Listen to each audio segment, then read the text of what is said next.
So hope you can see the screen. Okay.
Okay. I'll start within a minute. So tell others to join. So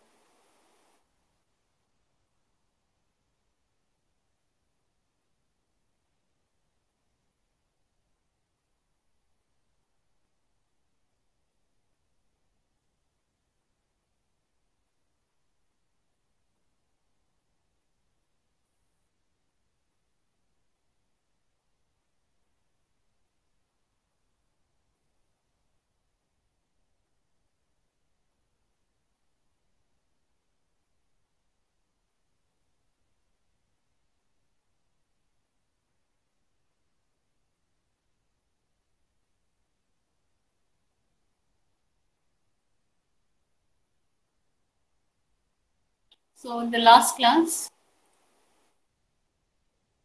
we were discussing about the classic embedded life cycle model, and that is EDLC, the Embedded Product Development Life Cycle Model, EDLC. And I said there are 9 phases for a classic model. All these phases may not be included for all products, depends on the complexity of the product. So here, we started with the need phase because that is the initial phase.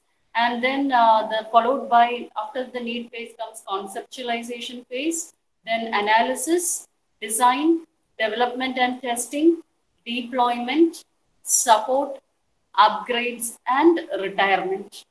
And after retirement, once the product goes out of the market, another technology comes in to compensate for it, or much more, a product with much more advanced feature again comes into the product as a result of the need. And that is only if there is a need, a product will be launched.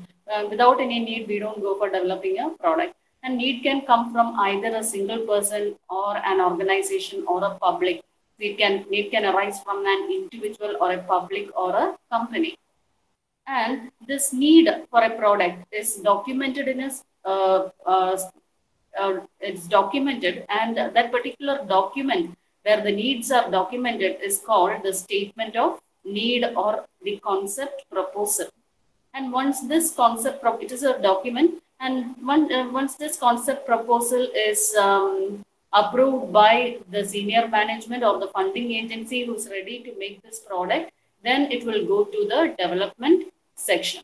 And so the next phase after need, the statement of need is given to the developers, and they will build a concept for the product, or they will how the product is to be built, what the product should look like, and that is the next phase, conceptualization phase. So I think we started with the conceptualization phase yesterday. The second phase, that is conceptualization, after the need has been approved, it goes to conceptualization phase. That is, once the document, concept proposal, or the statement of need has been approved by the senior management, it goes to the developers, and they will start building a model of this product that is to be built, or a concept of the product that has to be built. So we call it as the product concept development phase. This conceptualization phase is also called the product concept development phase. That is how the product should look like. What are the technologies that should be used to build the product, etc. Will come under conceptualization phase. So I hope, how many have joined now?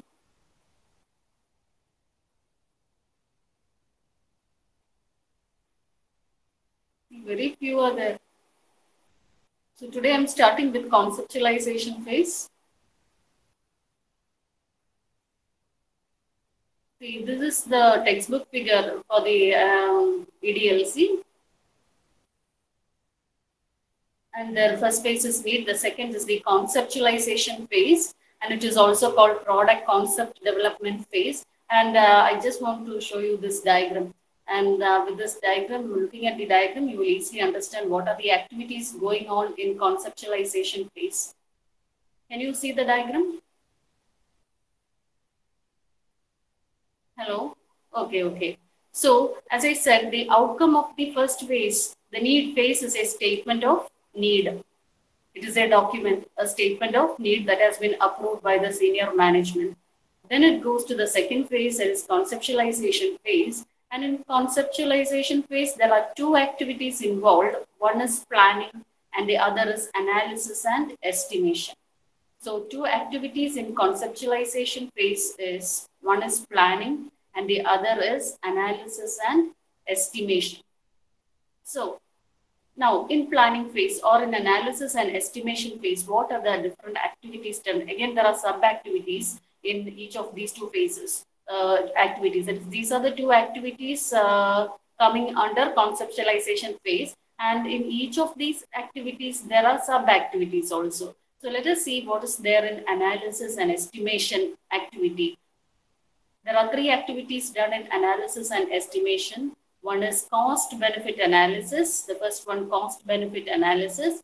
Second one is feasibility study. And third one is product scope. So these are the three activities that are done in analysis and estimation activity of conceptualization phase. Is it clear to you? Hello, is it clear to you? Okay, so the next activity in conceptualization phase, that is the second phase, we are speaking about the second phase. The second activity is planning. There are two activities carried out. One is analysis and estimation, and the second, another activity is planning. In planning, there are three sub-activities, that is planning for next phase, resource planning, and risk management planning.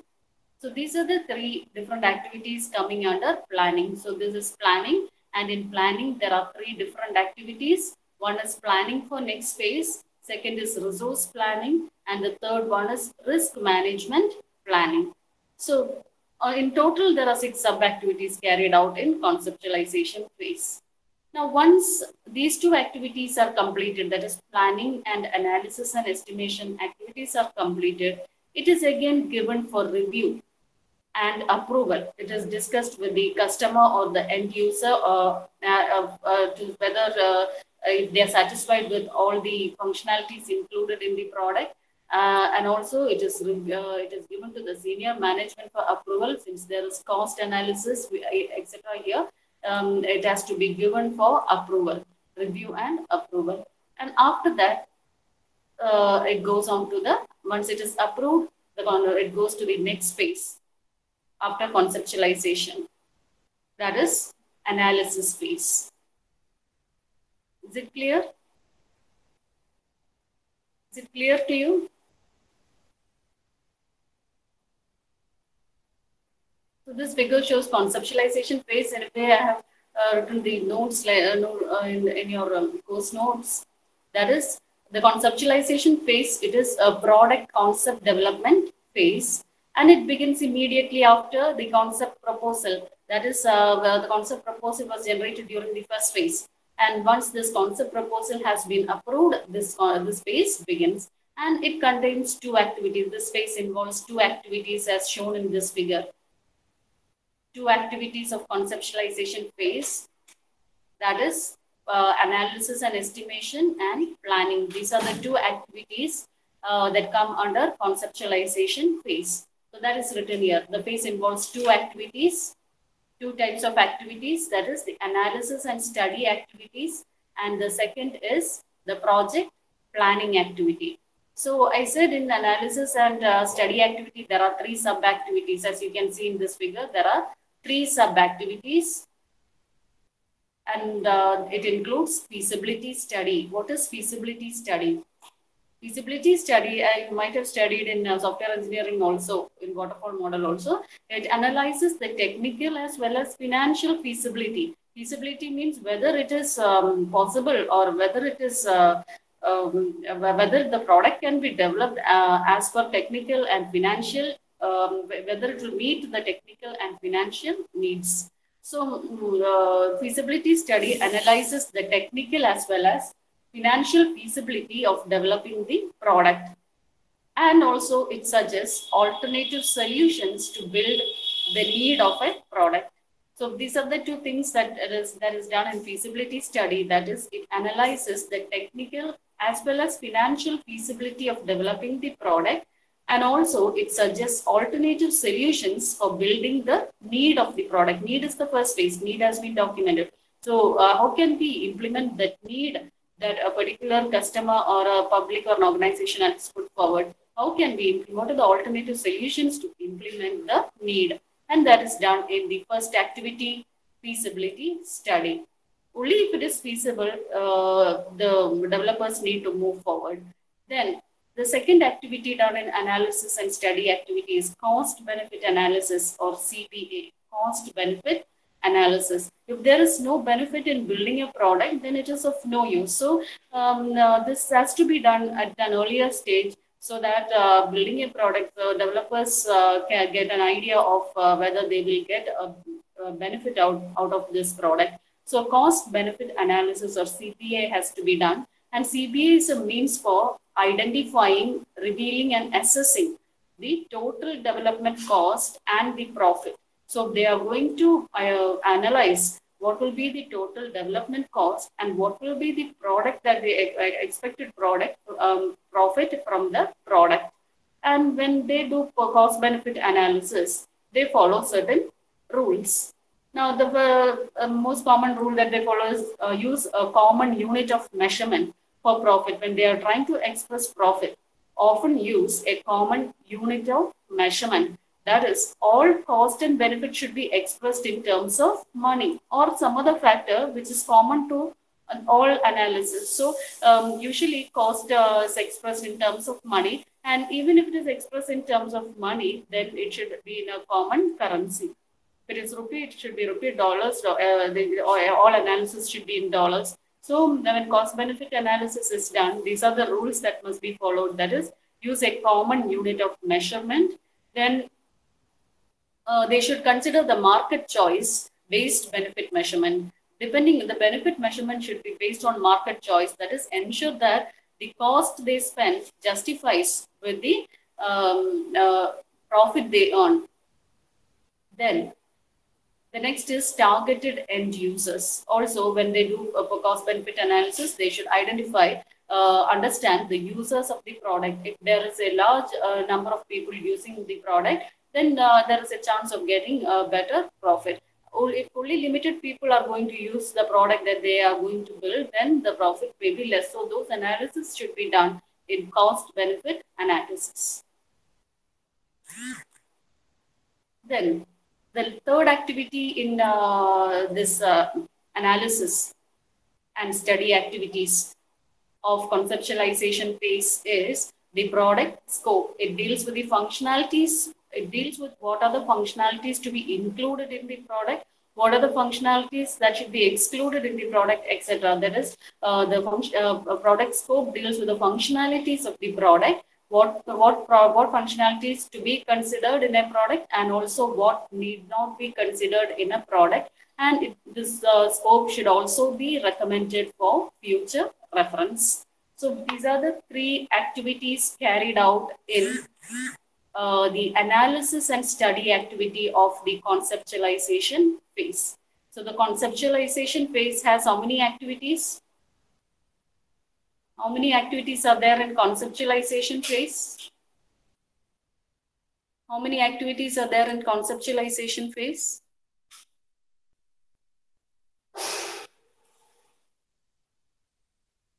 What are those activities?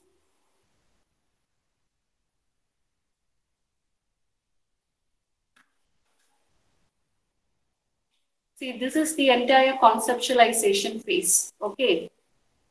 There are only 2 activities in conceptualization phase. Ashwati said there are 3 activities. See, these are the 2. This is the entire conceptualization phase. And this conceptualization phase is based on the previous output, that is statement of need. This comes from previous phase, that is the needs phase. From this conceptualization phase is carried out. And looking at the needs, the conceptualization phase will have 2 activities. One is planning and the second one is analysis and estimation. And now we were speaking about analysis and estimation. And in that activity, there are 3 sub-activities. Okay, that is what I think you meant. In this activity of conceptualization, there are 3 sub-activities. Actually, in conceptualization phase, there are only 2 sub-activities. That is planning and analysis and estimation.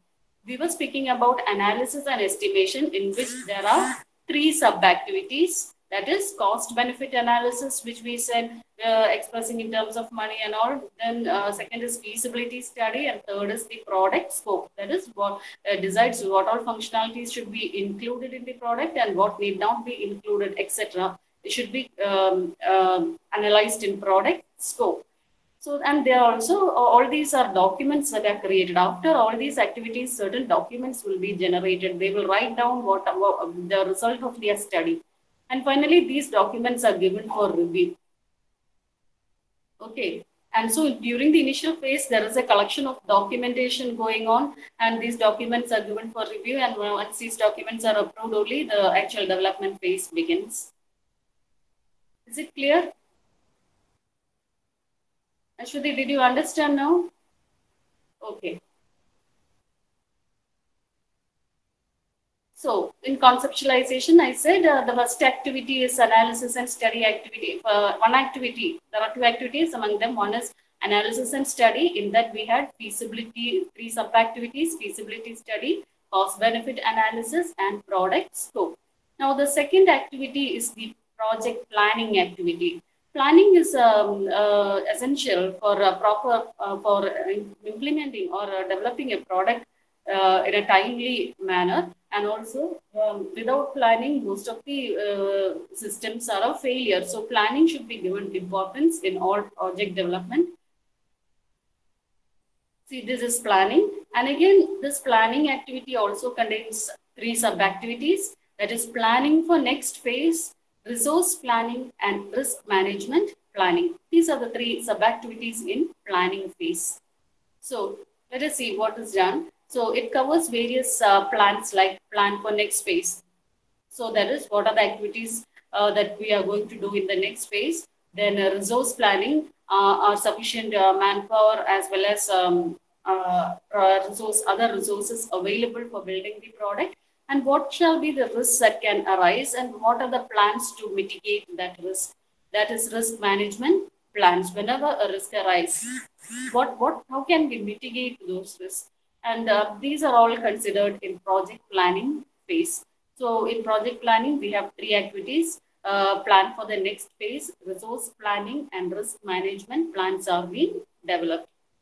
So all these planning, everything, all these activities are documented. And with these 2 activities, that is the analysis and study activities, and also the project planning activity, when both these activities, 2 activities are completed, the conceptualization phase comes to an end. So at the end of conceptualization phase, the report on analysis and study activities and planning activities, 2 activities were there, isn't it?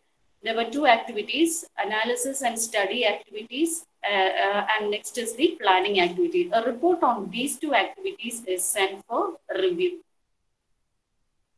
Okay, is it clear? So both these activities, they are submitted to the client for review or the project sponsor for verification. Is it clear? So we have completed the second phase also, that is conceptualization phase. Now we are going to the third phase, which is the third phase. We started with need, then we said what are the activities in conceptualization, The next is analysis. Okay. So let me show you the analysis phase. So this is the figure for analysis. Activities involved in analysis phase. So there are three activities involved in analysis phase, that is analyze, articulate, and document the functional as well as non-functional requirements. Most important section. Then define the interface and prepare interface definition documents. And third activity is define test plan and procedures. So these are the three activities carried out in the analysis phase, the third phase of EDLC, that is analysis. Is it clear? So how many activities are carried out in the analysis phase? How many activities are carried out in analysis phase?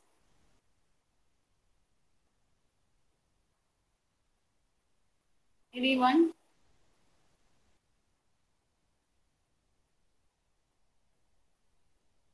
How many activities? I told you just now. How many activities are carried out in analysis phase? 3 activities are carried out in analysis phase. That is, analyze, articulate, and document the functional and non-functional requirements.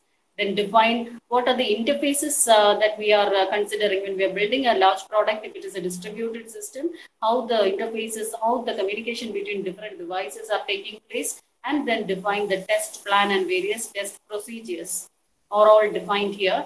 And finally, after the completion of these 3 activities in analysis phase, one document is prepared, very important document is prepared, that is called requirement specification document. Most of the software projects include this document, and this serves as a contract between the customer and the developer. So this is a very important document, that is software requirement specification document. If it is a software project, it is named as SRS, that is software requirement specification document. Here it is since it's an embedded product, you can mention it as requirement specification document. And once this document is generated, it is given to the document is given for review, and it is mostly given to the customer for review, for checking whether all the functionalities that they have suggested or they want us to build has been documented here in the requirement specification documents under the functional requirements. The functional requirements will give us what are the functionalities that will be implemented in the system, and the customer will review all the functional requirements and check if all functionalities that he had put forward is properly documented in this requirement specification document. Once he approves this document, then the developers can continue to the next phase. Otherwise, if he suggests some modifications, then rework on this requirements document has to be done. Is it clear?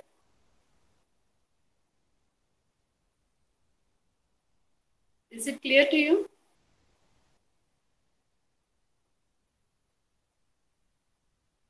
Hello?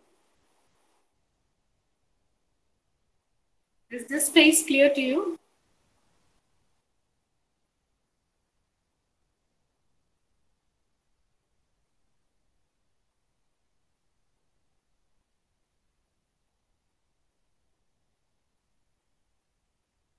Am I audible to you? Hello?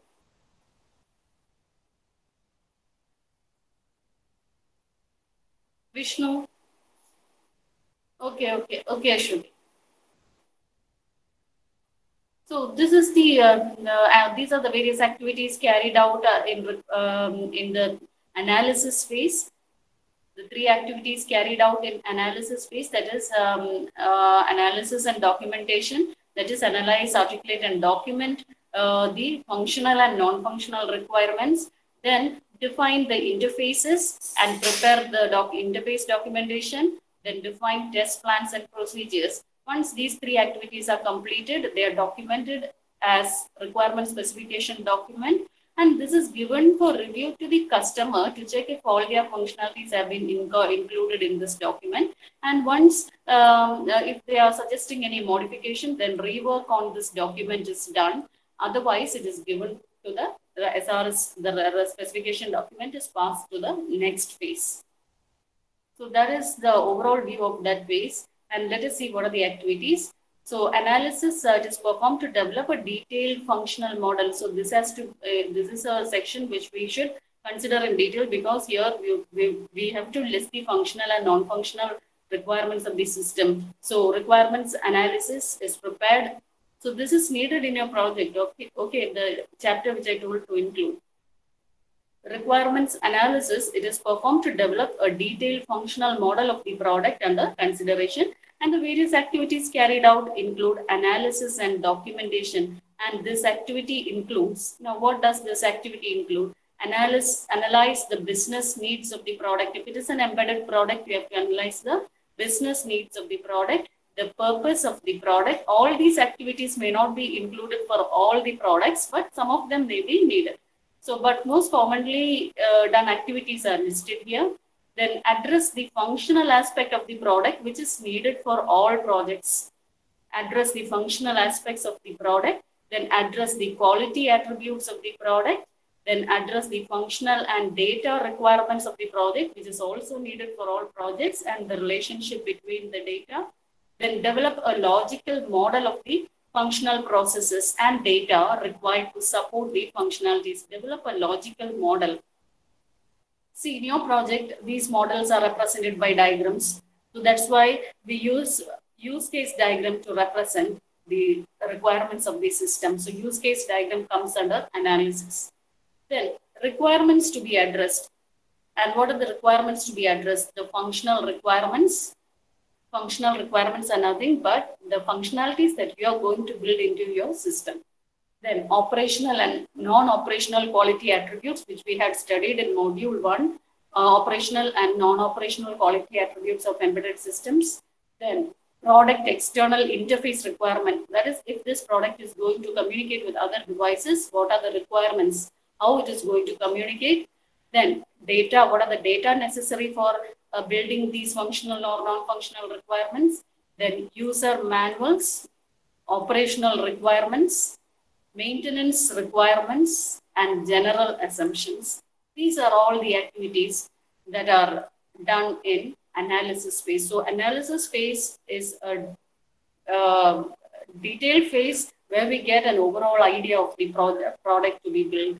So requirements, so many requirements, all these, most of the requirements, they come in most of all projects. So that is the first activity of analysis, that is analysis and documentation.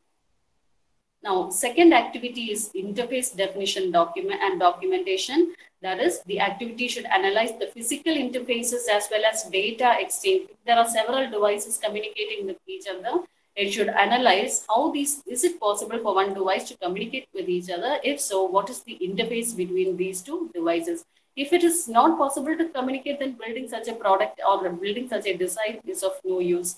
So it should first, they should first analyze whether something is possible. Only if it is possible, they can proceed forward. So analyze the physical interface as well as the data exchange. Without any data exchange, a distributed system cannot function. So they should have a clear idea of how these things are done, and they should be documented. So it is usually done for those products that are part of a large distributed system. Then third activity is defining the test plan and procedures. So how to test the document, what are the procedures to be followed, and this identifies what kind of test to be performed, and also the test procedures, test setup, and the test environment. How the system can be tested. And you know, these types of testing, you might have you studied it in software engineering. What are the different types of testing that you have studied? Can you name a few testing methods that you had studied in software engineering?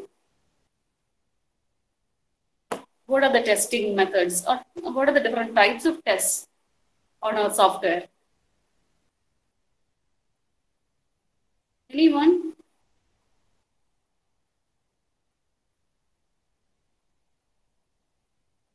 Okay, Anushri, unit testing. Very good. Then the next level of testing. Unit testing is what we do for individual modules. Okay. After unit testing,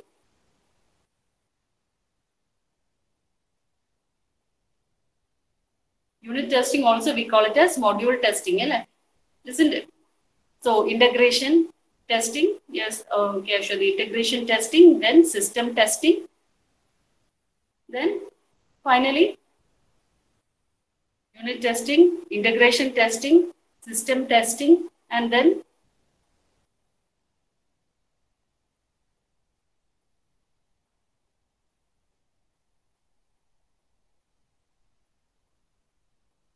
user acceptance testing.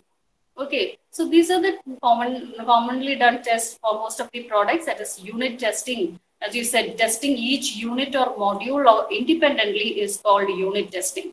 Then integration testing. After each module have been independently tested, they have been integrated together, and that is called integration testing. Testing each integrated module for required functionality, and that is called integration testing. Then comes system testing and testing the product requirements after integration. When the integration process has been completed, the entire system is tested, and that is called system testing. In system testing, there are different types of testing that is done in order to ensure that the system functions properly, and that includes usability testing, load testing, security testing, scalability testing, etc. Even there are many more types of testing, smoke testing, etc. So the last one is user acceptance testing. User acceptance testing is done to ensure that the product meets the end user requirements.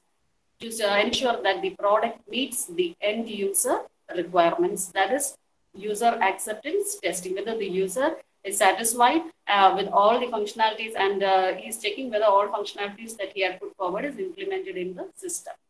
So these are the different types of testing done. And this is the first activity of analysis phase, that is analysis and documentation. And finally, after this first activity, all requirements are documented in the requirements specification document, which is given for review to the client. So, okay, defining test plan and procedures, the second activity. After the completion of second activity, you will have the final report, that is SRS, given to the customer for review. As you can see in this figure, the requirement specification document is given to the customer for review. And finally, if he is satisfied, then it will go to the next phase. Otherwise, there can be a rework on the requirements document to include the functionalities as decided by the end user. So these three activities, after completion of all these activities and after review, the analysis, after the entire process is completed, the analysis phase has been completed. Next, we are going to the fourth phase, that is the design phase. Okay. So three activities in analysis include analysis and documentation, interface definition and documentation, and defining test plan and procedures. After the three activities have been completed, you get the requirement specification document. And once it is reviewed and once the rework has been completed, we go to the fourth phase, and that is the design phase. So, you know what design is, and you're doing design in your project also. So the product design phase, it focuses on how the required functionalities can be delivered to the product. So in analysis phase, we focus on what needs to be done, and in design phase, we focus on how it is to be done. That is the difference, analysis and design. Analysis phase, we usually focus on what has to be done, and design phase focuses on how it should be done. So how the required functionalities can be delivered to the product, and also it identifies the application environment and it creates an overall architecture for the product. This is another important section of work that we do in design phase to develop an overall architecture for the product. So first is how identify how the functionality should be done. Once we identify how it should be done, we develop an overall architecture for the product. So these are the two main activities that is done in design phase, in the design phase of EDLC. Now, the design phase has again two major subphases in design phase. So this includes preliminary design or high-level design and detailed design or low-level design. I think you had studied these two phases even in software engineering also. Have you heard of high-level design and low-level design in software engineering? Hello?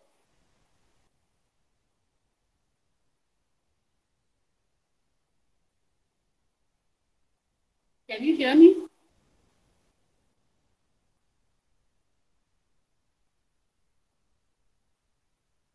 Hello?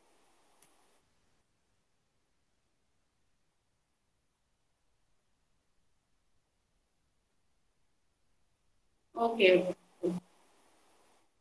It's okay. So let us see what it is. So in design phase, we have two major activities or two major sub-phases involved in design phase. One is the preliminary design or high-level design, and second is detailed design or low-level design. So preliminary design or high-level design, it will just give us an overall idea of what is to be done and what are the functionalities to be done, or what should be included in our system. But detailed design gives us a detailed view of how each functionality is to be implemented in our system. So let us look at what these two are. First is preliminary design or high-level design. This section is the most important section in EDLC. Okay, this design phase. Please note that this design phase is the most important section in EDLC. Analysis and design. Okay.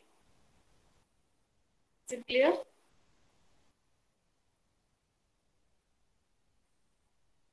Okay. So I think it's time.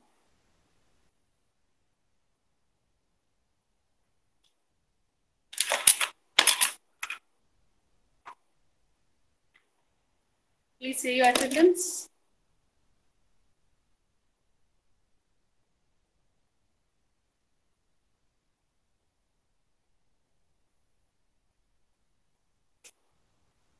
Okay, 1.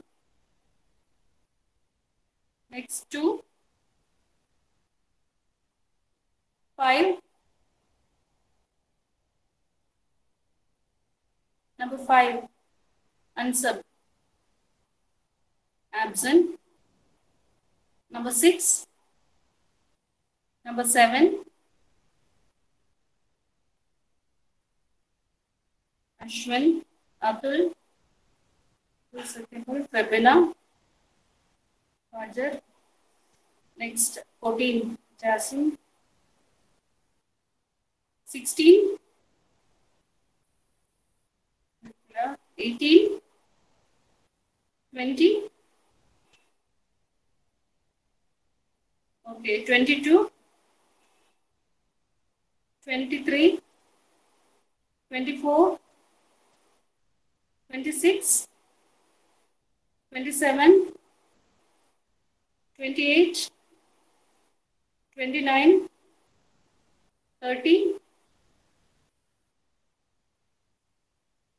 Number 30. Amrita.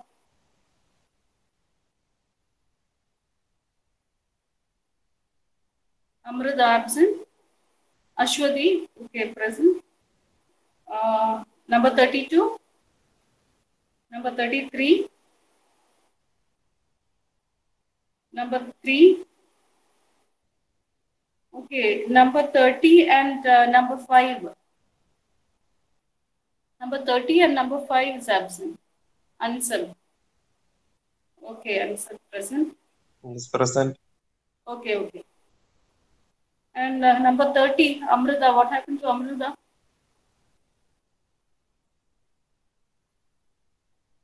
Okay.